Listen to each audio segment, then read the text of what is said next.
SSC ফিজিক্সের chapter number 6 বস্তুর উপর তাপের প্রভাব অধ্যায়ের আজকে লেকচার নাম্বার 2।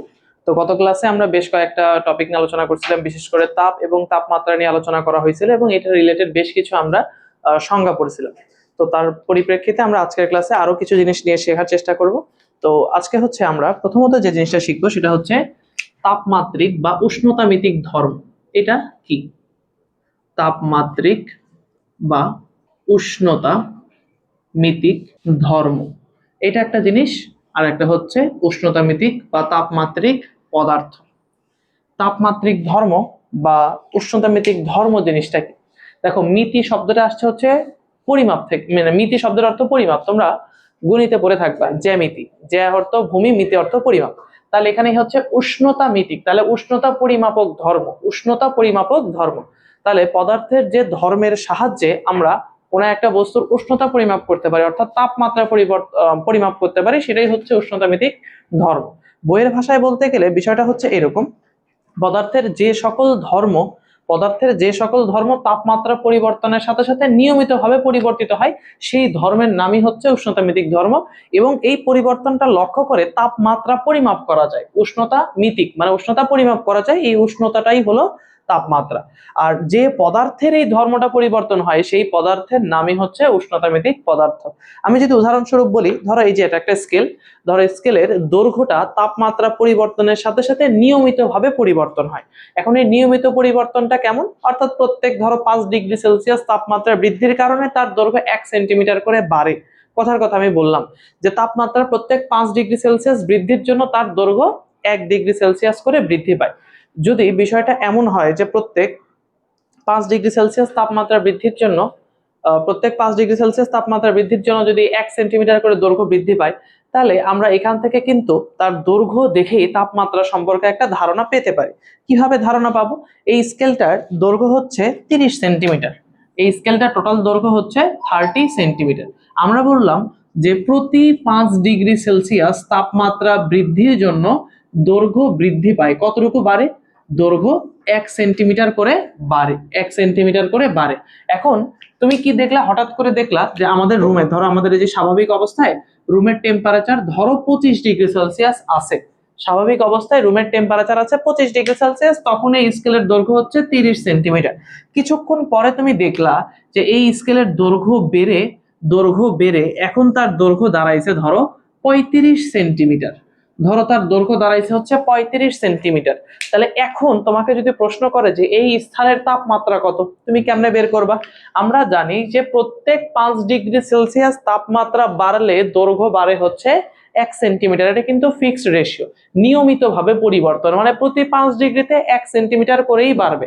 এমন না যে 2 ডিগ্রি বাড়লে দৈর্ঘ্য 1 সেন্টিমিটার বাড়ে, পরবর্তীতে 5 ডিগ্রি সেলসিয়াস বাড়লে দৈর্ঘ্য 2 সেন্টিমিটার বাড়ে, বিষয়টা এমন না, এটা ফিক্সড রেশিও। তাহলে আমরা দেখলাম দৈর্ঘ্য 30 থেকে হয়েছে কত? 35। তাহলে কত সেন্টিমিটার দৈর্ঘ্য বৃদ্ধি পাইছে? 5 সেন্টিমিটার। 1 সেন্টিমিটারে তাপমাত্রা বাড়ে 5 ডিগ্রি সেলসিয়াস, তাহলে 5 সেন্টিমিটারের তাপমাত্রা বাড়বে 25 ডিগ্রি সেলসিয়াস। 1 সেন্টিমিটারে বাড়ে 5 ডিগ্রি সেলসিয়াস, দৈর্ঘ্য বাড়ছে কয় সেন্টিমিটার? 5। তাহলে 5 সেন্টিমিটারে বাড়বে 5 × 5 ডিগ্রি সেলসিয়াস, মানে 25 ডিগ্রি সেলসিয়াস বৃদ্ধি পাবে। তাহলে আগে তাপমাত্রা ছিল হলো 25, তার সাথে আরো 25 ডিগ্রি সেলসিয়াস বৃদ্ধি পাইলো, তাহলে এখন তাপমাত্রা কত হয়ে গেল? 50। তাহলে এই যে দৈর্ঘ্যের পরিবর্তনটা, এই যে এখানে দৈর্ঘ্যের পরিবর্তনটা হইলো, এই পরিবর্তনটা লক্ষ্য করেই আমরা তাপমাত্রার ধারণা পেয়ে গেলাম না? তাহলে এই দৈর্ঘ্যটাই হচ্ছে এখানে উষ্ণতামিতিক ধর্ম। এই দৈর্ঘ্যটাই হলো উষ্ণতামিতিক ধর্ম, মানে এই দৈর্ঘ্যের পরিবর্তন লক্ষ্য করে আমরা তাপমাত্রা পরিমাপ করছি, তাই এই দৈর্ঘ্যটাই হচ্ছে উষ্ণতামিতিক ধর্ম। এখন কার দৈর্ঘ্য? এই স্কেলের দৈর্ঘ্য। এই স্কেলটা হচ্ছে উষ্ণতামিতিক পদার্থ। বুঝতে পারছো? পদার্থের যে ধর্ম তাপমাত্রা বৃদ্ধির সাথে সাথে নিয়মিতভাবে পরিবর্তন হয়, সেই ধর্মটার নাম হচ্ছে উষ্ণতামিতিক ধর্ম। আর যে পদার্থের এই ধর্মটা পরিবর্তন হয় সেই পদার্থের নামে হচ্ছে উষ্ণতামিতিক পদার্থ। ক্লিয়ার? তো এই দৈর্ঘ্যটা যদি নিয়মিতভাবে পরিবর্তন না হতো, তাহলে কিন্তু কখনোই তুমি এই পরিবর্তন লক্ষ্য করে টেম্পারেচার মাপতে পারতা না। মানে এটা যদি অনিয়মিত পরিবর্তন হতো, তাহলে কখনোই এই পরিবর্তন লক্ষ্য করে তাপমাত্রা পরিমাপ করা যাইতো না। কেন যাইতো না? ধরো তোমার কাছে একটা স্কেল আছে, এই স্কেলটা কখনো দেখতেছো যে তাপমাত্রা 2 ডিগ্রি বাড়লে 1 সেন্টিমিটার বাড়ে, কখনো আবার দেখতেছো তাপমাত্রা 3 ডিগ্রি সেলসিয়াস বাড়লে দৈর্ঘ্য 1 সেন্টিমিটার বাড়ে, কখনো দেখতেছো যে তাপমাত্রা 5 ডিগ্রি সেলসিয়াস বাড়লে দৈর্ঘ্য 7 সেন্টিমিটার বাড়ে। তাহলে এখন এই যে দৈর্ঘ্য হঠাৎ করে 30-এর থেকে যদি 35 হয়, দৈর্ঘ্য বাড়ছে 5 সেন্টিমিটার, এখন তুমি বুঝবা কেমনে যে 5 সেন্টিমিটারে টেম্পারেচার আসলে কতটুকু বাড়ছে? এটা কি মেজার করা যাবে? না, কারণ একবার এক ভাবে পরিবর্তন হচ্ছে, অনিয়মিত পরিবর্তন। এই অনিয়মিত পরিবর্তন লক্ষ্য করলে কখনোই দ্বারা আমরা কি করতে পারবো না, তাপমাত্রা পরিমাপ করতে পারবো না। আর কোনো পদার্থের যদি এই তাপমাত্রিক মানে পদার্থের যে ধর্মটা অনিয়মিত ভাবে পরিবর্তন হবে, সেই ধর্মকে কখনোই আমি উষ্ণতামিতিক ধর্ম বলতে পারবো না। তাহলে উষ্ণতামিতিক ধর্ম বা তাপমাত্রিক ধর্ম কি? এরা হচ্ছে পদার্থের সেই সকল ধর্ম যে ধর্ম তাপমাত্রা পরিবর্তনের সাথে সাথে পরিবর্তন হবে, কিন্তু কিভাবে পরিবর্তন হবে? নিয়মিতভাবে পরিবর্তন হবে। নিয়মিতভাবে পরিবর্তন হলে এই ধর্মটাকে আমরা বলতে পারবো কি বলতো? উষ্ণতামিতিক ধর্ম। আর যে পদার্থের এই ধর্মটা পরিবর্তন হয়, সেই পদার্থের নামই হচ্ছে উষ্ণতামিতিক পদার্থ।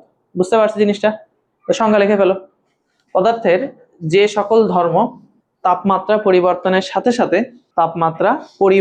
সাথে সাথে নিয়মিতভাবে পরিবর্তিত হয় এবং এ পরিবর্তন লক্ষ্য করে, আচ্ছা তোমাদের এসএসসি লেভেলে না ওই নিয়মিতভাবে পরিবর্তিত হয় এই পর্যন্ত লিখলেই হবে, তবে আমি আরেকটু অ্যাকুরেটটা বলতে চাচ্ছি, মানে বেশি অ্যাকুরেটটা। তাপমাত্রা পরিবর্তনের সাথে সাথে নিয়মিতভাবে পরিবর্তিত হয় এবং এ পরিবর্তন লক্ষ্য করে তাপমাত্রা পরিমাপ করা হয়। এই পরিবর্তন লক্ষ্য করে তাপমাত্রা পরিমাপ করা হয়। তাপমাত্রা পরিমাপ করা হয় তাকে উষ্ণতামিতিক কি বলবে বলতো? ধর্ম। তাকে উষ্ণতামিতিক ধর্ম বলে এবং ওই পদার্থকে উষ্ণতামিতিক পদার্থ বলে। একই সাথে দুইটা সংজ্ঞা লেখা হয়ে গেল। এবং ওই পদার্থকে উষ্ণতামিতিক পদার্থ বলে। আমরা যে থার্মোমিটারটা ব্যবহার করি, ওই থার্মোমিটারের মধ্যে মানে তাপমাত্রা পরিমাপের জন্য যে থার্মোমিটারটা ব্যবহার করি না, এই থার্মোমিটারের মধ্যেও কিন্তু এরকম একটা উষ্ণতামিতিক মানে পদার্থ ব্যবহার করা হয়। আমরা যে থার্মোমিটারটা ন্যাচারালি ব্যবহার করি, সাধারণত ব্যবহার করি, এখানে উষ্ণতামিতিক পদার্থ হিসেবে পারদ ব্যবহার করা হয়। তাহলে ওই পারদটা হচ্ছে উষ্ণতামিতিক পদার্থ, কারণ টেম্পারেচার পরিবর্তনের সাথে সাথে পারদ স্তম্ভের উচ্চতা নিয়মিতভাবে পরিবর্তিত হয়। তোমার বডির টেম্পারেচার যদি বেশি থাকে তাহলে কি হয়, পারদের মানে পারদ স্তম্ভের এই উচ্চতাটা আস্তে আস্তে বেড়ে যায়। তো এই কতটুকু বাড়ছে তার সাথে হিসাব করেই ডাক্তার বলে দিতে পারে বা আমরাও বলতে পারি যে এখানে এত ডিগ্রি সেলসিয়াস বডির টেম্পারেচার আসছে বা জ্বর আছে কিনা। আবার হচ্ছে তোমার যদি উচ্চতা কমে যায় তাহলে বুঝবে যে বডির টেম্পারেচার কমে গেছে। তাহলে ওই পারদ স্তম্ভের উচ্চতা দেখেই কি বলে দেওয়া যায়? তাপমাত্রা বলে দেওয়া যায়। তাই ওই পারদটা হচ্ছে উষ্ণতামিতিক পদার্থ, আর পারদের উচ্চতা হচ্ছে উষ্ণতামিতিক ধর্ম। এরকম তোমার হচ্ছে রোদ, এটা হচ্ছে উষ্ণতামিতিক ধর্ম। রোদ কি জিনিস তোমরা এখনো জানো না আর কি। যদি হচ্ছে 7-8 থাকে, মানে বর্তনী নামের কোনো অধ্যায় ছিল 7-8? হ্যাঁ, রোদ হচ্ছে পরিবাহীর একটা ধর্ম, যে ধর্ম বিদ্যুৎ প্রবাহকে বাধাগ্রস্ত করে, সেটার নামই হচ্ছে রোদ। তো এই রোদটাও হচ্ছে উষ্ণতামিতিক কি বলতো? ধর্ম। রোদ হচ্ছে উষ্ণতামিতিক ধর্ম।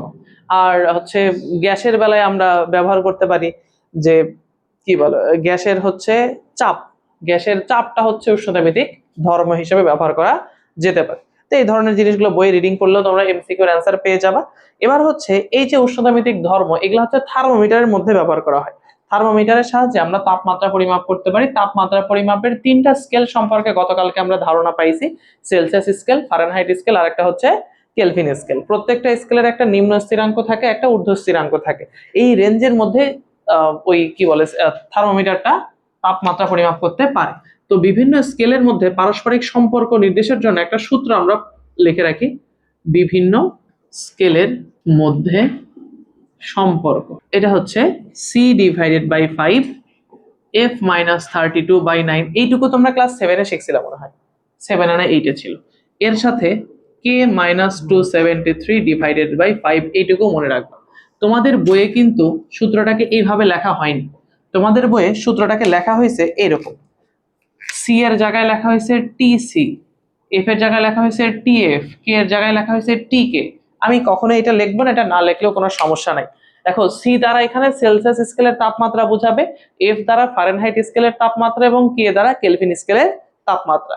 তো এই তাপমাত্রাকে আবার টি দ্বারা প্রকাশ করা হয়, জন্য বইয়ে লেখা আছে টিকে মানে টেম্পারেচার ইন কেলভিন, টিএফ মানে টেম্পারেচার ইন ফারেনহাইট, টিসি মানে টেম্পারেচার ইন সেলসিয়াস। তোমাকে এই সূত্রটা মনে রাখতে হবে। তো এই সূত্র থেকে আমরা ম্যাথ করব, খুবই সহজ একটা ম্যাথ দিয়ে শুরু করি। ধরো আজকের দিনের তাপমাত্রা আজকের দিনের তাপমাত্রা 30 ডিগ্রি সেলসিয়াস। বললো যে 30 ডিগ্রি সেলসিয়াসকে ফারেনহাইট ও কেলভিনে প্রকাশ করো। 30 ডিগ্রি সেলসিয়াসকে ফারেনহাইট ও কেলভিনে প্রকাশ করো। তো যখন এই সেলসিয়াস দেয়া আছে এটাকে ফারেনহাইট করতে হবে, এটাকে আবার কিসে কনভার্ট করতে হবে? কেলভিনে। তাহলে সেলসিয়াসকে যখন ফারেনহাইটে কনভার্ট করবা তখন প্রথমের এই সেলসিয়াস এবং ফারেনহাইটের মধ্যে যে সম্পর্ক শুধু এইটুকু জানলেই হবে। তাহলে আমরা জানি কি? আমরা জানি C divided by 5 equals to F minus 32 divided by 9। এখানে C বলতে আমরা সেলসিয়াস স্কেলের তাপমাত্রাকে বুঝবো। সেলসিয়াস স্কেলের তাপমাত্রা হচ্ছে এখানে 30 ডিগ্রি সেলসিয়াস। বলছে ফারেনহাইটে প্রকাশ করতে, তাহলে ফারেনহাইট F সমান সমান হোয়াট? তাহলে এখানে C এর ভ্যালু হচ্ছে 30 divided by 5 সমান সমান F minus 32 divided by 9। কাটাকাটি করলে এখানে আসবে হচ্ছে 6, তাহলে F minus 32 6 নং আর গুণ করলে আসবে 54। মাইনাস 32 কে ওই পাশে নিয়ে গেলে দেখো তো কি আসবে? 54 প্লাস 32 86 ডিগ্রি ফারেনহাইট। দেখো সেলসিয়াসকে কিন্তু ফারেনহাইটে কনভার্ট করা হয়ে গেছে। তাহলে আবার সেলসিয়াসকে কিসে কনভার্ট করতে হবে? কেলভিনকে। তুমি চাইলে কিন্তু এই ফারেনহাইটকেও কেলভিনে কনভার্ট করতে পারো। তাহলে সেলসিয়াসকে আগে কেলভিনে কনভার্ট করে দেখি। তাহলে আবার আমরা জানি সেলসিয়াস থেকে কেলভিন, সেলসিয়াস থেকে কেলভিন, তাহলে সেলসিয়াসের সাথে কেলভিনের সম্পর্ক C/5 K-273 divided by 5। Celsius স্কেলের তাপমাত্রা তোমাকে প্রশ্নে বলে দিছে 30 ডিগ্রি সেলসিয়াস। উভয় পক্ষ থেকে এইভাবে কিন্তু 5 কেটে দেওয়া যায় যেহেতু দুইটাই ভাগ আকারে আছে। তাহলে দেখো এখানে কি থাকতেছে? এখানে থাকতেছে C = K-273। এখন K সমান সমান কি লেখা যায়? C + 273। আবারও মনে করায় দিই 273 এর অ্যাকুরেট সংখ্যা হচ্ছে 273.15 বা 16। এখন তাহলে দেখো সেলসিয়াস এবং ফারেনহাইট, সেলসিয়াস এবং কেলভিনের মধ্যে একটা খুবই সুন্দর সম্পর্ক দেখা যাচ্ছে। সেলসিয়াস স্কেলের তাপমাত্রার সাথে যদি তুমি 273 যোগ করে ফেলো তাহলেই সেটা কোন স্কেলে কনভার্ট হয়ে যাচ্ছে? সেলসিয়াসের সাথে 273 যোগ করলে সেটা কোন স্কেল হয়ে যাচ্ছে? কেলভিন। তাহলে সেলসিয়াস স্কেলের তাপমাত্রার সাথে 273 যোগ করলেই হয়ে যাবে কেলভিন। তাহলে সেলসিয়াস স্কেলের তাপমাত্রা যদি 30 ডিগ্রি সেলসিয়াস হয় তার সাথে 273 যোগ করলেই সেটা কেলভিন স্কেলে চলে আসবে 303 কেলভিন। এখন তোমার এটার প্রয়োগ দেখায় দিই। আমরা পানির ত্রৈধবিন্দুর তাপমাত্রা কত ধরছিলাম? ত্রৈধবিন্দুর তাপমাত্রা মনে করে দেখো তো, 0 ডিগ্রি সেলসিয়াস। সেলসিয়াস থেকে কেলভিন করা যায় কিভাবে? সেলসিয়াস থেকে কেলভিন করার জন্য সেলসিয়াসের সাথে 273 কি করতে হবে? যোগ। 0 এর সাথে 273 যোগ করলেই কত আসবে বলো তো? 273 কেলভিন। দেখো তো ওখানে আমরা তাই লিখছিলাম না 0 ডিগ্রি সেলসিয়াস বা 273 কেলভিন। কেন লিখছিলাম? কারণ সেলসিয়াসের সাথে 273 যোগ করলেই হয়। আবার কি ছিল? পরম শূন্য তাপমাত্রা ছিল। পরম শূন্য তাপমাত্রা। পরম শূন্য তাপমাত্রায় সেলসিয়াসের ভ্যালু কত ছিল? -273 ডিগ্রি সেলসিয়াস। সেলসিয়াস থেকে কেলভিন করার জন্য কি করতে হয়? 273 যোগ করতে হয়। সেলসিয়াস থেকে কেলভিন করার জন্য 273 যদি যোগ করো তাহলে যোগফল কত হয়ে যাবে? 0 কেলভিন। দেখো তো এটাই লেখা ছিল না? আচ্ছা সেলসিয়াসের সাথে 273 যোগ করলে যদি কেলভিন হয়, কেলভিন থেকে সেলসিয়াস কেমনে করবা? বিয়োগ করব। সেলসিয়াস থেকে কেলভিন করার জন্য 273 যোগ করব আর কেলভিন থেকে সেলসিয়াস করার জন্য কি করব? 273 বিয়োগ করব। তাহলে আমরা যদি প্রথমে যে 0 কেলভিন লিখতাম, 0 কেলভিনকে সেলসিয়াসে কেমনে কনভার্ট করবা? সেলসিয়াস থেকে কেলভিন করার জন্য 273 যোগ করতে হয় আর কেলভিন থেকে সেলসিয়াস করার জন্য তাহলে 273 বিয়োগ। 0 থেকে 273 বিয়োগ করলে কত আসে? -273 ডিগ্রি সেলসিয়াস। বুঝতে পারছো? তাহলে তুমি কি করবা? দুইটার ভিতরে যে কোনো একটা মনে রাখবা, হয় সেলসিয়াসেরটা মনে রাখবা নয়তো কেলভিনেরটা মনে রাখবা, তাছাড়া কিন্তু উল্টাপাল্টা হবে। সেলসিয়াসেরটা বা কেলভিনেরটা, তাছাড়া তো তুমি রূপান্তর এখন শিখেই গেছো, রূপান্তর এখন পারবা। আবার যদি তোমাকে বলতো যে এই 86 ডিগ্রি ফারেনহাইটকে কেলভিনে প্রকাশ করো, তাহলে এটা আমরা কিভাবে করব? তাহলে এখন ফারেনহাইট থেকে কেলভিন, ফারেনহাইট থেকে কেলভিন মানে F-32/9 divided by K-273 divided by 5। এখন ফারেনহাইট স্কেলের টেম্পারেচার তোমাকে দিয়ে দিয়েছে 86 ডিগ্রি ফারেনহাইট এবং কেলভিন স্কেলে এই টেম্পারেচার বের করতে বলছে। তাহলে ফারেনহাইট হচ্ছে 86 - 32/9 equals to K-273 divided by 5। তাহলে এখানে উপরে আসবে হচ্ছে 54, তাহলে এখানে আসবে হচ্ছে তোমার কত? 6। আর এই পাশে হচ্ছে একবারে গুণ করে দেই, এইটুকু হিসাব করলে আসবে 6, 6 × 5 K - 273। তাহলে K ইকুয়ালস টু কত আসে দেখো তো? 30 যোগ 273, এই যে দেখো 303 কেলভিন। বুঝতে পারছো? তাহলে এই তিনটা স্কেলের পারস্পরিক সম্পর্ক দিয়ে এরকম ছোট ছোট যদি ম্যাথ আসে পারা যাবে না? ওকে, দ্রুত তুলে ফেলো, তারপরে আমরা একটু অন্যরকম ম্যাথ করব। ওকে, আচ্ছা তাহলে এবার তোমাকে এরকম সরাসরি প্রশ্ন মানে ছোট প্রশ্ন এমসিকিউতে দিতে পারে। সিকিউতে এরকম প্রশ্ন আশা করা আসলে ঠিক না, বেশি সহজ এগুলা। তো সিকিউতে কি ধরনের প্রশ্ন আসতে পারে? ধরো তোমাকে বললো এরকম যে কোন বস্তুর তাপমাত্রা, লেখো আমার সাথে সাথে, ধরো 10 ডিগ্রি সেলসিয়াস থেকে বৃদ্ধি পেয়ে 40 ডিগ্রি সেলসিয়াস হলো। বস্তুর তাপমাত্রা বৃদ্ধিকে ফারেনহাইট স্কেলে প্রকাশ করো। এটা বললো কোন বস্তুর তাপমাত্রা 10 ডিগ্রি সেলসিয়াস থেকে বৃদ্ধি পেয়ে 40 ডিগ্রি সেলসিয়াস হইলো, বস্তুর তাপমাত্রা বৃদ্ধিকে ফারেনহাইট স্কেলে প্রকাশ করতে বলছে। এখন প্রথমত এই ম্যাথের ভুল অ্যাপ্রোচটা আমি দেখাই, যে স্টুডেন্টরা কি ভুল করে সেটা একটু দেখাই, যে এই ম্যাথে স্টুডেন্টরা কি ধরনের ভুলটা করে ফেলে। একটু দেখো, এখানে বস্তুর প্রথম অবস্থায় তাপমাত্রা ছিল 10 ডিগ্রি সেলসিয়াস, যেহেতু এটা সেলসিয়াস স্কেলের তাপমাত্রা আমি ধরে নিলাম C1 হচ্ছে 10 ডিগ্রি সেলসিয়াস প্রথম অবস্থায় তাপমাত্রা, এবং পরবর্তীতে বৃদ্ধি পেয়ে 40 ডিগ্রি সেলসিয়াস হয়েছে, আমি এটাকে লিখলাম C2। তুমি চাইলে TC1 TC2 ও লিখতে পারো, এটা হচ্ছে 40 ডিগ্রি সেলসিয়াস, অথবা T1 T2 লিখতে পারো, যেহেতু তাপমাত্রাকে টি দ্বারা প্রকাশ করা হয়। এখন বলছে তাপমাত্রা বৃদ্ধিকে ফারেনহাইট স্কেলে কনভার্ট করতে। এখন স্বাভাবিকভাবে 10 থেকে যেহেতু 40 হয়েছে, তাহলে তাপমাত্রা বৃদ্ধি পাইছে। তাপমাত্রা কতটুকু বৃদ্ধি পাইছে? তাপমাত্রা বৃদ্ধি, তো এটাকে তুমি বের করবা, C2 মাইনাস C1, 40 মাইনাস 10 মানে 30 ডিগ্রি সেলসিয়াস। বলছে এই তাপমাত্রা বৃদ্ধিকে ফারেনহাইট স্কেলে প্রকাশ করো, তাহলে 30 ডিগ্রি সেলসিয়াসকে কিসে কনভার্ট করতে বলছে? ফারেনহাইটে করে ফেলি। C/5 equals to F minus 32/9। C এর মানটা কত, তাপমাত্রা কতটুকু বাড়ছে? 30, 30/5 ইকুয়ালস টু F মাইনাস 32/9। কাটাকাটি করলে আসতেছে 6, 6 নং 54, তাহলে F equals to 86 degree Fahrenheit. বুঝতে পারছো? কিন্তু এইটা হলো ভুল, দিস ইজ রং। কেন এটা ভুল? কেন ভুল? দেখো আমরা এখানে তাপমাত্রা বৃদ্ধি লিখলাম কি, তাপমাত্রার বৃদ্ধিকে কি লিখলাম? দেখো তাপমাত্রার বৃদ্ধিকে আমরা লিখছি এখানে কিভাবে, C2 মাইনাস C1 আকারে লিখছি না, কিন্তু তুমি তো শুধু সি এর জায়গায় মানটা বসাই দিলা, শুধু সেলসিয়াসের মান তো এটা না, শুধু সি মানে এটাতে একটা অবস্থা বোঝাচ্ছে, তাই না? প্রথম অবস্থা বা দ্বিতীয় অবস্থা, একটা অবস্থার তাপমাত্রা হয় 10 ডিগ্রি সেলসিয়াস নয়তো 40 ডিগ্রি সেলসিয়াস, এটা তো দুইটা অবস্থার পার্থক্য বোঝাচ্ছে, দুইটা ভিন্ন ভিন্ন অবস্থার পার্থক্য। এখানে কি পার্থক্য আকারে তুমি মানটা বসাইছো? এটা ইন্ডিভিজুয়াল একটা টেম্পারেচার আকারে বসাইছো না? এটা কি ইন্ডিভিজুয়াল কোনো টেম্পারেচার না, তাহলে ইন্ডিভিজুয়াল টেম্পারেচারকে রূপান্তর করার পদ্ধতি এইটা, আলাদা আলাদা ভাবে রূপান্তর করার পদ্ধতি এটা না। তাহলে কি করা যেতে পারে? এটা তো ভুল অ্যাপ্রোচ, এবং অনেক স্টুডেন্টই এটা করে, ফুল কনফিডেন্সের সাথে অ্যান্সার করে দিয়ে মনে করে যে নাম্বার তো পাইছি একটা, কিন্তু আসলে ওটা তো। আচ্ছা তাহলে এখানে দেখো কি করা যেতে পারে, বলছে তাপমাত্রার বৃদ্ধিকে ফারেনহাইট স্কেলে প্রকাশ করো। তাহলে সেলসিয়াস স্কেলে প্রথমে তাপমাত্রা ছিল C1, তখন তাপমাত্রা ফারেনহাইটে কত এটা বের করতে পারি, তারপরে পরবর্তীতে যখন 40 ডিগ্রি সেলসিয়াস তখন ফারেনহাইটে কত সেটা বের করতে পারি, তারপরে ফারেনহাইট স্কেলের দুইটা বিয়োগ করে দিলেই তো ফারেনহাইট স্কেলের তাপমাত্রা বৃদ্ধি পাওয়া গেল। করা যেতে পারে না?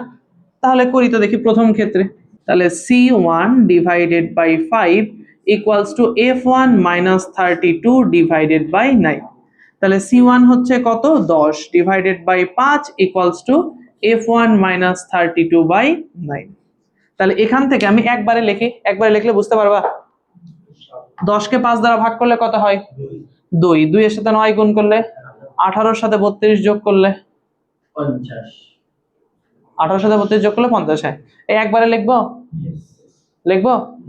ওকে, তাহলে F1 সমান সমান 50। তুমি পরীক্ষার হলে এই মাতব্বারি করো না, এই মাতব্বারি ভাই পণ্ডিতি করতে ধরে যদি তোমার ভুল যায় তাহলে সব গেল।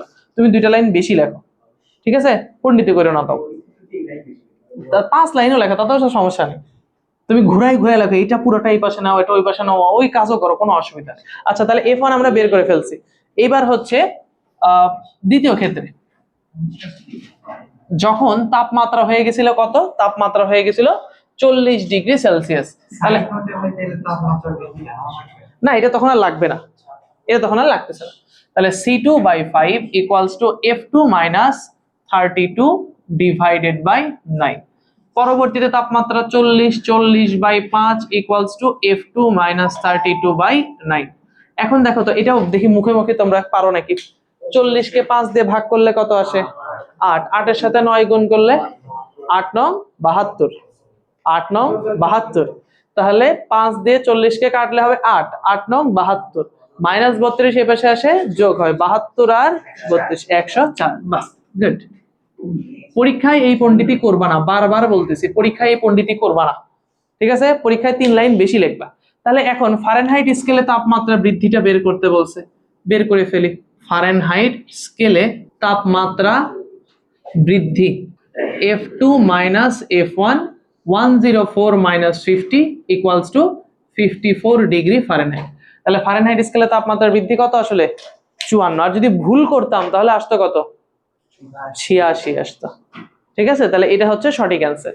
এই ম্যাথের আরেকটা অ্যাপ্রোচ আছে, এটাতে একটা অ্যাপ্রোচ দেখলাম, এটার আরেকটা অ্যাপ্রোচ আছে, সেটা দেখাচ্ছি। আগে এটা তোলা শেষ করো। আচ্ছা দেখো, এটার আরেকটা অ্যাপ্রোচ কেমন হতে পারে, এটার এই ম্যাথটারই আরেকটা অ্যাপ্রোচ কেমন হতে পারে দেখো। সেক্ষেত্রে আমরা আলাদা করে তাপমাত্রা বৃদ্ধিটাকেই রূপান্তর করব, এই 30 ডিগ্রি সেলসিয়াসকেই রূপান্তর করব। কিভাবে রূপান্তর করব? প্রথম ক্ষেত্রে তাপমাত্রার রূপান্তরের জন্য যে সূত্র C1/5 F1 মাইনাস 32/9, এটাকে দিব 1 নাম্বার সমীকরণ। প্রথম ক্ষেত্রে এই অবস্থা। তাহলে দ্বিতীয় ক্ষেত্রে C2/5 equals to F2 minus 32/9 দিলাম 2 নাম্বার সমীকরণ। এখন এই দুইটা সমীকরণকে বিয়োগ করব।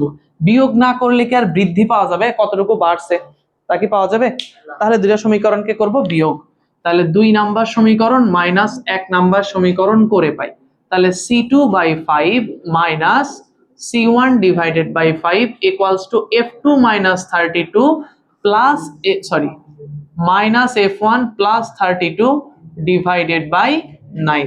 মাইনাস 32 প্লাস 32 কাটা, তাহলে এই পাশে লসাগু হচ্ছে 5, উপরে থাকে হলো C2 মাইনাস C1, এই পাশে থাকে F2 minus F1 divided by 9। তাহলে দেখো, আমি আগের বার কি বললাম যে ইন্ডিভিজুয়াল সি এর টেম্পারেচার তো আর 30 না। 30 ডিগ্রি সেলসিয়াস কি কোনো একটা নির্দিষ্ট অবস্থার তাপমাত্রা না, এটা হলো তাপমাত্রার বৃদ্ধি। তাপমাত্রার বৃদ্ধির মান আমি সরাসরি সি এর জায়গায় কি বসাতে পারবো? এখন দেখো, ওই যে ওখানে তাপমাত্রা বৃদ্ধি আকারে এই সমীকরণটা দাঁড়ায় গেছে না, C2 মাইনাস C1। এখন কিন্তু এখানে আমরা এই বৃদ্ধির পরিমাণটা বসাইতে পারি।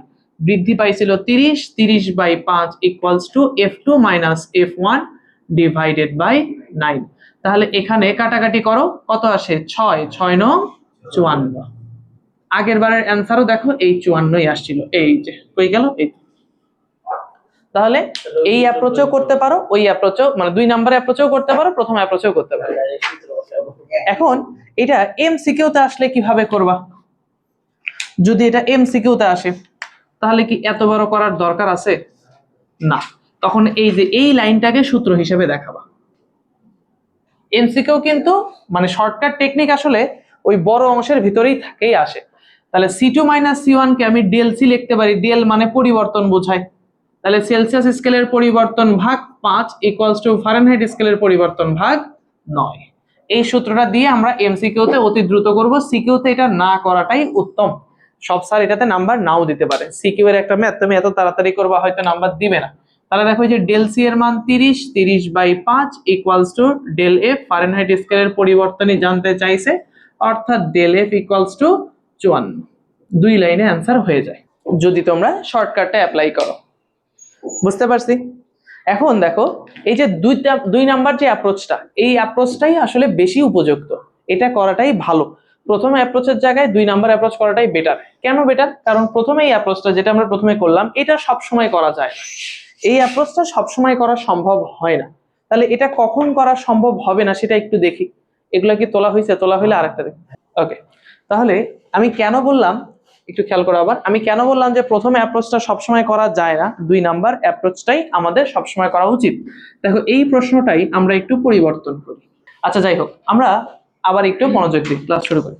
কোনো বস্তুর তাপমাত্রা ধরো 40°C বৃদ্ধি পেলে ওই বস্তুর তাপমাত্রা বৃদ্ধিকে ফারেনহাইট ও কেলভিন স্কেলে প্রকাশ করো। দেখো এখন যদি প্রথম অ্যাপ্রোচটা আমি অ্যাপ্লাই করতে চাই, প্রথম অ্যাপ্রোচে কি ছিল, প্রথম তাপমাত্রা মানে C1 কে F1 এ কনভার্ট করছিলাম, মানে প্রথম অবস্থায় যে তাপমাত্রা ছিল সেটাকে ফারেনহাইটে কনভার্ট করছিলাম, দ্বিতীয় অবস্থায় যে তাপমাত্রা ছিল সেটাকে ফারেনহাইটে কনভার্ট করছিলাম, তারপরে দুইটাকে বিয়োগ করে দিছিলাম। এখানে দেখো তো প্রথম অবস্থায় তার তাপমাত্রা কত ছিল, পরবর্তীতে তার তাপমাত্রা কত হয়েছে, কিছু কি বলছে? জাস্ট বলে দিছে যে তার তাপমাত্রা 40°C কি পাইছে, বৃদ্ধি। এখন প্রথমে 0°C পরে 40°C সম্ভব, প্রথমে ধরো 10 পরে 50 এটাও সম্ভব, প্রথমে 5 পরে 45 তাও সম্ভব, মানে যে কোনো ভাবে তাপমাত্রা বৃদ্ধির পরিমাণ কত বলছে, 40°C। এই ক্ষেত্রে কি তুমি প্রথম ওই অ্যাপ্রোচটাতে ম্যাথ সলভ করতে পারবা? হ্যাঁ, ওই যে দ্বিতীয় যে অ্যাপ্রোচ সেই যেটা ভুল হয়েছে সেটা করবা, মানে এই যে প্রথম ক্ষেত্রে তাপমাত্রার যে সম্পর্কটা দেখো, এখানে দুইটা প্রশ্ন আছে, সেলসিয়াস ও কেলভিন, ফারেনহাইট আর কেলভিন। আগে ফারেনহাইট করি, তাহলে C1 divided by 5 equals to F1 minus 32/9 দিলা 1 নাম্বার সমীকরণ। দ্বিতীয় ক্ষেত্রে C2 divided by 5 F2 minus 32/9 দিলা 2 নাম্বার সমীকরণ। যেহেতু তাপমাত্রা বৃদ্ধির পরিমাণ দেয়া আছে, বৃদ্ধি তো আসলে বিয়োগ না করলে পাওয়া যায় না, তাহলে আবারও আমরা 2 নাম্বার সমীকরণ ভাগ 1 নাম্বার করে পাবো। তাহলে C2 মাইনাস C1 একবারে লিখবো না, C2 by 5 minus C1 by 5, এই পাশে F2 minus 32/9 minus F1 minus 32/9। তাহলে এই পাশে লসাগু হচ্ছে 5, C2 মাইনাস C1, এই পাশে লসাগু 9, F2 minus 32 minus F1 plus 32, এটা কাটা। এখন এই C2 মাইনাস C1 মানে তাপমাত্রা বৃদ্ধি পাইছে কত দেখো তো, এখানে তাপমাত্রা বৃদ্ধি কত, এই যে তাপমাত্রা বৃদ্ধি সেলসিয়াস স্কেলের তাপমাত্রা বৃদ্ধি, মানে এটাই হচ্ছে C2 মাইনাস C1 এর ভ্যালু। তাহলে এটা একটু বসাও, 40/5 equals to F2 minus F1/9, তাহলে 8×9 = 72, F2 মাইনাস F1 72°F। এটা হচ্ছে আমাদের অ্যান্সার। তাহলে এই অ্যাপ্রোচ সবসময় প্রয়োগ করা যায়, কিন্তু ওই প্রথম অ্যাপ্রোচ মানে ইন্ডিভিজুয়াল টেম্পারেচারকে আমি যদি কেলভিনে করতে চাই ওটা কিন্তু সবসময় প্রয়োগ করা যায় না। আচ্ছা, এই তাপমাত্রাকে কেলভিন স্কেলে, তাপমাত্রা বৃদ্ধিকে কেলভিন স্কেলে কনভার্ট করতে পারবা? করো তো, তোমাদের জন্য 1.5 মিনিট সময়। দেখেন আপনারা যারা পারছেন খুবই ভালো, না পারলে একটু এদিকে তাকান, আমি এর মধ্যেই কারুকার্য করি। তাহলে এবার কেলভিন স্কেলে প্রকাশ করতে গেলে সমীকরণে এখানে K1 মাইনাস 273 ডিভাইডেড বাই 5 আসবে, এই পাশে K2 মাইনাস 273 ডিভাইডেড বাই 5 আসবে। চাইলে তুমি এখানেই বিষয়টাকে ছোট করে নিতে পারো 5 5 কেটে দিয়ে, কিন্তু আমি ধর এখানে করব না। তো এই জায়গায় আসবে হচ্ছে K2 মাইনাস 273, K1 মাইনাস 273, এই পাশে হচ্ছে K2, এখানে হইলো K1, এটা হচ্ছে 273, এটাও হলো 273, এটা কাটা, এখানে নিচে 9 এর পরিবর্তে আসতেছে হচ্ছে 5, এখানে হইলো 5। তাহলে এই 5 এবং এই 5 যদি কেটে দেই তাহলে কি থাকে দেখো, কি থাকে এটা একটু খেয়াল করে দেখো। এখানে থাকতেছে C2 minus C1 equals to, এই পাশে থাকতেছে K2 মাইনাস K1। এটাও কিন্তু খুবই গুরুত্বপূর্ণ একটা কথা, এটা খুবই গুরুত্বপূর্ণ একটা বিষয় যে সেলসিয়াস স্কেলের তাপমাত্রার পরিবর্তন এবং কেলভিন স্কেলের তাপমাত্রার পরিবর্তন সবসময় সেম হয় বা একই হয়। তার মানে সেলসিয়াস স্কেলের তাপমাত্রা বৃদ্ধি যদি 40°C হয়, কেলভিন স্কেলের তাপমাত্রা বৃদ্ধিও হচ্ছে 40 কেলভিন। কিন্তু ইন্ডিভিজুয়াল টেম্পারেচারের বেলায় তা কিন্তু হয় না, ইন্ডিভিজুয়াল টেম্পারেচারের বেলায় হয় না। আমি তোমাকে একটু উদাহরণ দিয়ে দেখাই। ধরো কোনো একটা জায়গায় কোনো বস্তুর তাপমাত্রা প্রথমে ছিল হচ্ছে ধরো 10°C, তাহলে এই 10°C কেলভিন করতে গেলে কি করতে হবে একটু আগে শিখাইছিলাম, বলো তো সেলসিয়াসকে কেলভিন কিভাবে করে? 273 যোগ করতে হয়, তাহলে এটা চলে আসবে 283 কেলভিন। কিন্তু যদি বিষয়টা এমন থাকে কোন বস্তুর তাপমাত্রা 10 ডিগ্রি সেলসিয়াস বৃদ্ধি পাইছে, এই যে T2 - T1 মানে টেম্পারেচার বৃদ্ধি পাইছে 10, তাহলে কেলভিন করলে কিন্তু 10 কেলভিনই আসবে।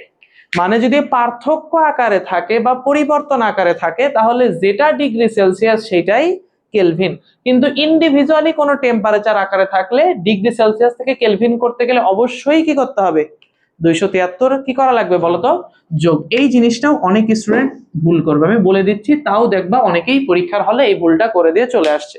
কোথাও ডিগ্রি সেলসিয়াস থেকে কেলভিন করতে গেলে যোগ করতে হয়, কোথাও করা লাগে না। কোথায় করতে হয়, যখন ইন্ডিভিজুয়াল কোনো টেম্পারেচার আছে, ধরো একটা বস্তুর অবস্থার কোনো একটা অবস্থার তাপমাত্রা আছে, সেই তাপমাত্রাকে কেলভিন করতে গেলে অবশ্যই যোগ করতে হবে। কিন্তু যদি পরিবর্তন বা পার্থক্য আকারে থাকে তখন ডিগ্রি সেলসিয়াস থেকে কেলভিন করার জন্য কখনোই কি করা যাবে না, যোগ করা যাবে না। এই জায়গায় যোগ করলে ভুল হবে। কেন ভুল হবে, এই যে আমরা করে দেখাইলাম। ক্লিয়ার বিষয়টা? আচ্ছা দেখো, এই দেখো দেখো, খুবই ইম্পর্টেন্ট একটা প্রশ্ন, এটা সিকিউতেও আসতে পারে, এমসিকিউতে খুবই কমন একটা বিষয়।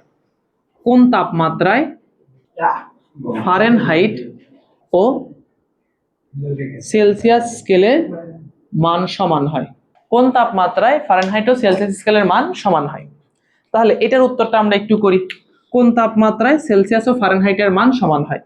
তাহলে দেখো, প্রশ্ন মতে আমাদেরকে বলে দিছে যে সেলসিয়াসের মান এবং ফারেনহাইটের মান কি হবে, সমান। এই লাইনটা কি বুঝছো, দেখো তো, সি ইকুয়ালস টু এফ।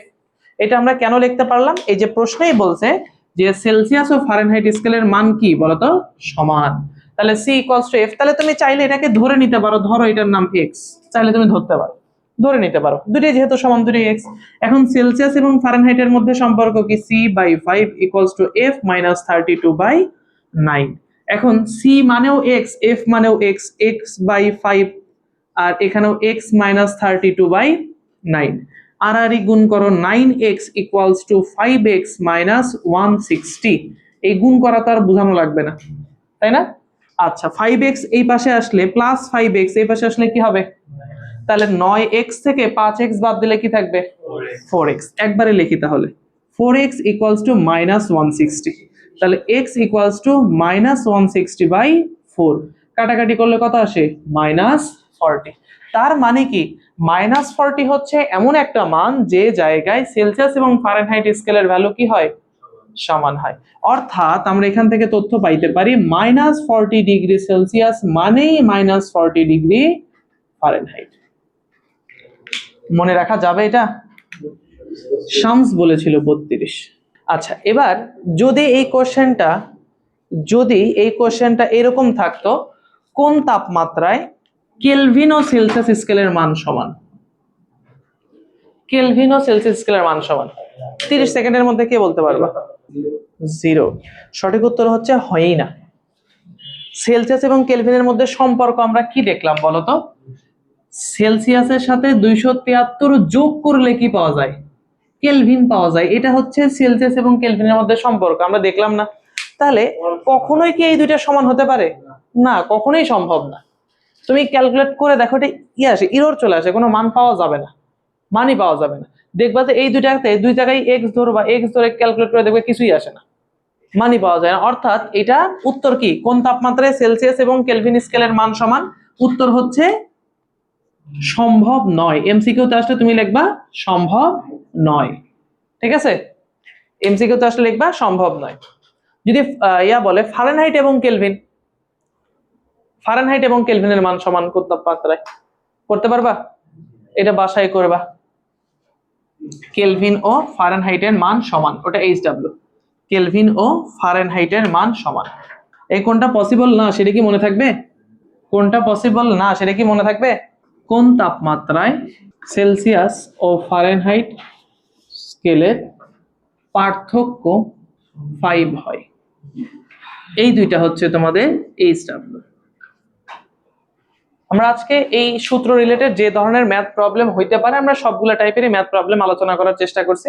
তো আশা করি এই সূত্র দিয়ে এর বাহিরে কোনো ম্যাথ আসবে না, এবং এই সূত্র দিয়ে যদি এই টাইপের ম্যাথ আসে আশা করি তোমরা সবই পারবে। তো আজকের ক্লাসটা এই পর্যন্তই, ধন্যবাদ সবাইকে।